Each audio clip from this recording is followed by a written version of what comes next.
Obviously, big film, lot to live up to, a lot of pressure here. How do you feel about that, obviously, with sort of this live action adaptation stuff coming and going for these Western audiences?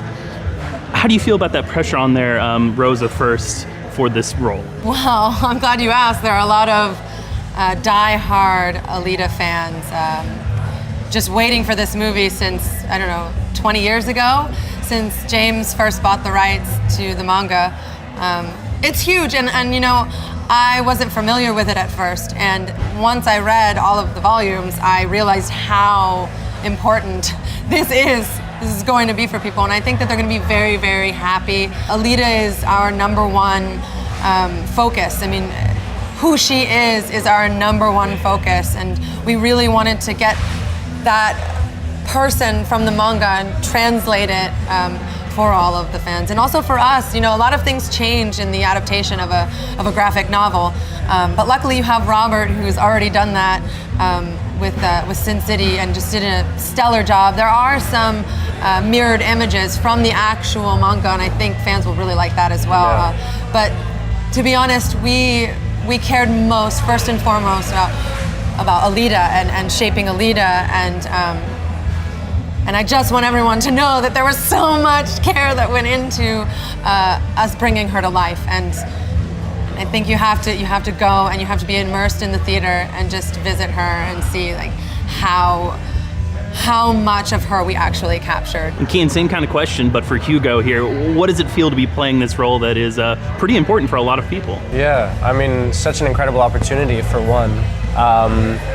But I think having two people like Jim and like Robert behind you and helping you, guide you through how to play this character in a way that is respectful to the comic books and also respectful to Alita in general. It was such an incredible opportunity to be able to play the role and then to work with two people who have done it over and over again in a way where people always end up saying, You're right. I mean, speaking about a strong female character, James has done that in every one of his films. He creates in a fantastic situation, and it is always inhabited by an empowered woman. I mean, you can look at Titanic, you look at Ellen Ripley, you can look at Avatar with Zoe, and Robert as well. Robert has elevated the careers of many Latina women, Isa Gonzalez and Selma Hayek, and just Michelle Rodriguez. I mean, the list goes on and on and on. And now Rosa Salazar. But these are two filmmakers who take that very seriously and who believe that is the most interesting story to tell about a woman who goes on this journey of self-discovery and ultimately discovers how extraordinary she is and how powerful she is. Totally. Absolutely. Now, Rosa, you mentioned really doing your research here, talking about reading all the volumes. Yeah. What other sort of things did you do to research this role? And same for you, Keean. Like, what did you look at? What did you take away from the source material? What maybe gets left behind? Like, what's your take on that? Well, in terms of things that get left behind during research, I actually photocopied every single page out of the first four volumes. And spent time with them and colored them and wrote little notes next to certain scenes and cuts. I made an entire Alita scrapbook, and that kind of got left behind once we started shooting. And then there becomes all of the other discoveries that you do while you're filming. But I watched a lot of anime. I read more manga. I talked more about Japanese graphic novels with people. I went to manga bookshops. I mean, there was that one 2-episode Alita anime that was put out there, and I kind of watched that on repeat when I was first going out for it. But yeah, a lot of it was discovered once you do the research and you leave all of it behind. A lot of it, the rest of it, is discovered on the day with Robert and sort of melding his take on Alita and yours and collaborating. Yeah.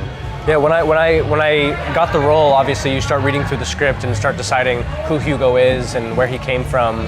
And so I'm going through in my head, okay, and within 30 minutes of me getting the role, I got an email from Robert with a 3-page index of who Hugo is and his backstory, which James wrote for every single character. He wrote it for Alita, he wrote it for Yeah. Vector, he wrote it Every for character. Hugo, And so- for Shirin, who's not even in the graphic novels or the anime. Oh, well, she was birthed in the anime. She's not in the graphic novel. Yeah, so that was so incredibly helpful to have a backstory, even though if it's not talked about in the film, to know who Hugo was and to know where he came from and to know why he's doing what he's doing and why he ultimately falls in love with Alita and is so attracted to her because of all these things that he's gone through. So that was incredibly helpful to have on day one. Yeah, we want fans to know that we care deeply about this story. We care deeply about Yukito Kishiro's work, and I think we made something you're all going to really like. How would you describe the relationship between your two characters in the film? Well, Alita's brand new. She was plucked from the trash heap, and she was spelled. She has no memory of who she is or how things work. So everything is new to her, and love hits her like a freight train. And she meets Hugo and immediately feels that